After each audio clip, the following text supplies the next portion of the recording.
If this episode makes you think, please let us know in the comments and support us by subscribing and leaving a review. Thank you.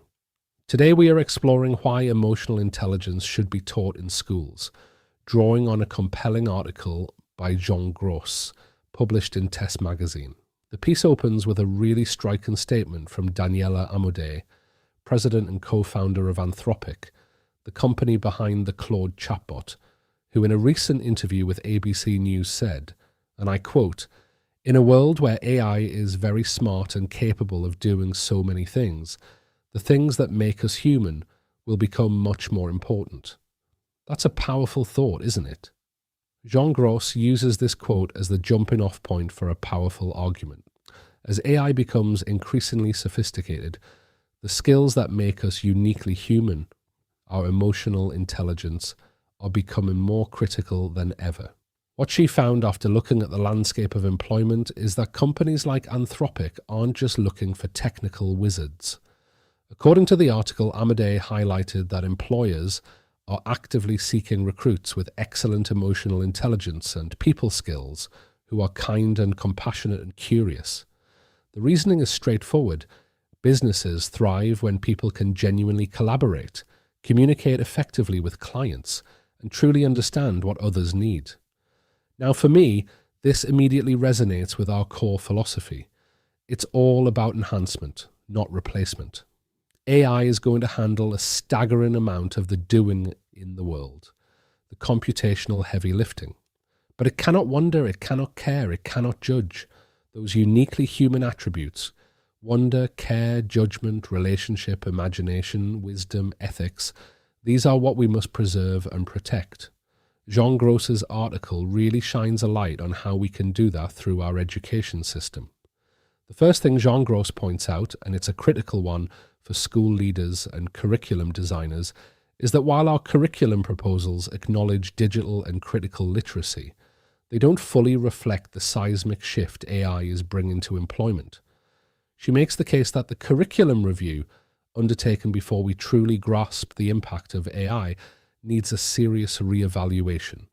The rate of change in AI is exponential, and commentators are predicting an overhaul of employment on par with the Industrial Revolution. That's not a small claim. It demands our attention. So what does this mean for our schools, for our students? Jean Gross suggests two key areas for the new curriculum to focus on: communication skills and emotional intelligence. She talks about how communication skills could be integrated through new oracy frameworks, and this is where it gets really specific and practical for teachers. Imagine if revised spoken language programs included a social and emotional strand.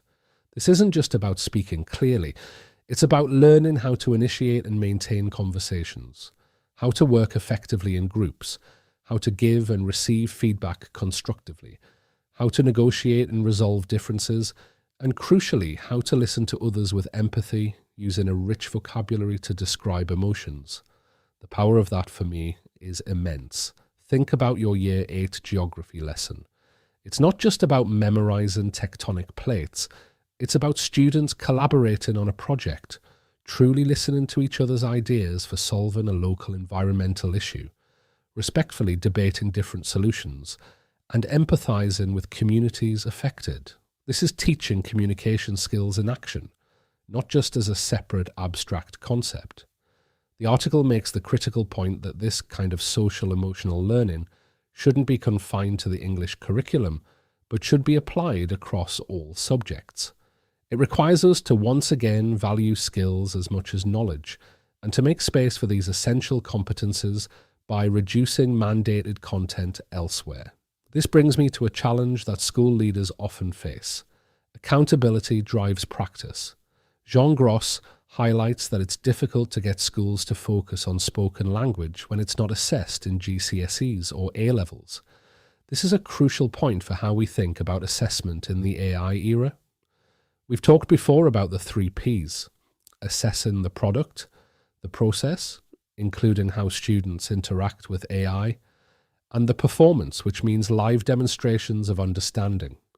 We need to design tasks that offer cognitive stretch, tasks that AI simply cannot complete, without the student's unique context, perspective, or judgment. How do we design an assessment for that Year 8 geography project that values the empathetic listening and collaborative problem solving as much as the factual output?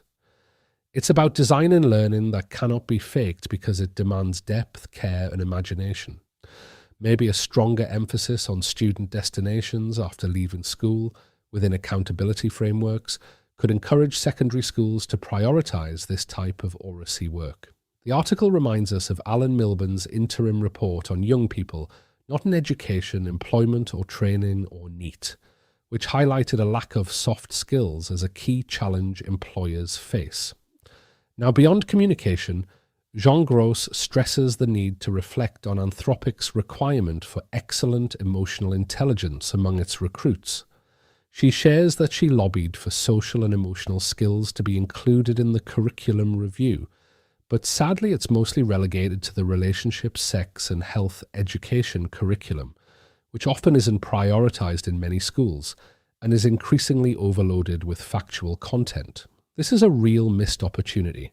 Emotional intelligence, or social and emotional skills, are teachable. They can be explicitly developed within a dedicated curriculum. Many countries already have this, and what the Education Endowment Foundation, or EEF, has found is that there's clear evidence of impact on a range of outcomes, including attainment. Jean Gross actually led a national program to teach these skills years ago under the previous Labour government, called SEAL, Social and Emotional Aspects of Learning. This comprehensive SEAL curriculum, which covered early years, primary, and Key Stage 3, is still freely available online. It's not just about managing your own emotions, which many schools do cover as part of well-being. It goes much deeper, encompassing skills like seeing others' perspectives, empathy, getting on with others, dealing with conflicts, joining new groups, meeting new people, respecting differences, setting goals, bouncing back after failure, and dealing with change. These are precisely the AI soft skills that will differentiate humans in the future workforce. For all you educators out there considering how to integrate these ideas into your practice, I encourage you to think about how these specific skills could be woven into your existing lessons. Could a history lesson involve empathetic role-playing of different perspectives during a conflict? Could a science experiment require students to collaboratively problem solve and reflect on how they manage disagreements? This isn't just about adding more to an already packed day.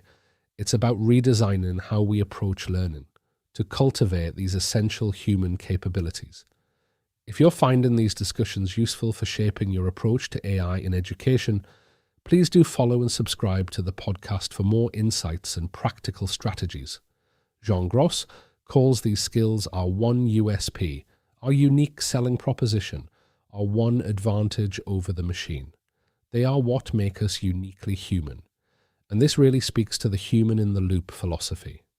The real value is not in what the machine produces, but in how the student responds, how they evaluate, revise, and transform.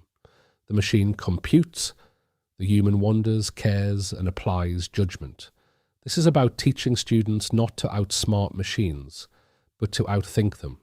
The article acknowledges that shifting a curriculum is tough. Jean Gross notes that it would be difficult for the government to move away from a steady-as-she-goes approach, which proposes little change from the Gove and Gibb era.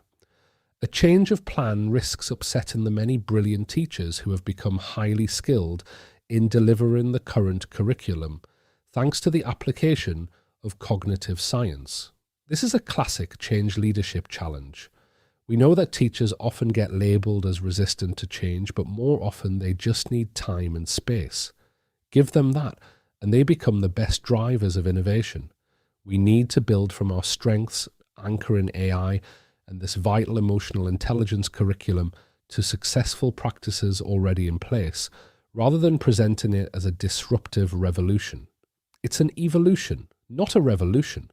Jean Gross truly believes we owe it to our children to advocate for this change, and there might be a last chance in the autumn consultation on revised programs of study to shape a curriculum truly fit for the AI age. She closes with a quote from C.S. Lewis: We all want progress, but progress means getting nearer to the place where you want to be. If you have taken a wrong direction, then to go forward does not get you nearer.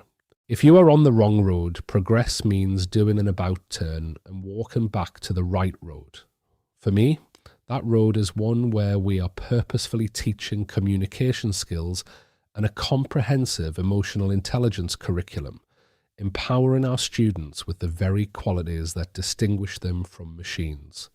It's about ensuring our students, especially the middle 80% who often fly under the radar, are equipped with the social emotional learning necessary to thrive in an AI-powered world. We need to really empower our educators to understand that by outsourcing the doing to AI, we free ourselves up to focus on the thinking, the wondering, the caring, the things that define us. That's the real win. That's all for today. Thanks for listening.